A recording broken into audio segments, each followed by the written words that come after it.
রাধে রাধে। মহাদেবের প্রসাদ ভুল করেও খাবেন না। যদি খেয়ে ফেলেন তাহলে পরের জন্মে কুকুর হয়ে জন্ম নিতে হবে। হ্যাঁ, আপনারা ঠিকই শুনেছেন, কুকুর হয়ে জন্ম নিতে হবে।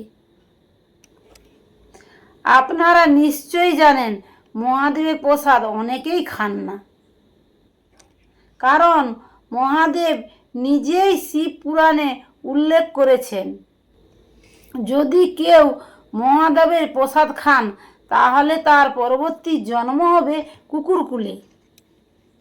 এর পিছনে দুটি কারণ আছে।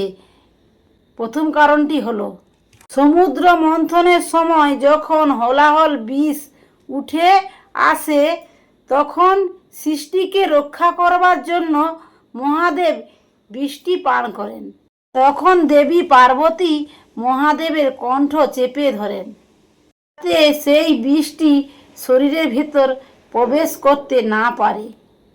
এই বিষের কিছু অংশ আজও শিবলিঙ্গের নিবেদিত প্রসাদের মাধ্যমে সঞ্চারিত হয়, যা সাধারণ মানুষের শরীরের পক্ষে অত্যন্ত ক্ষতিকর।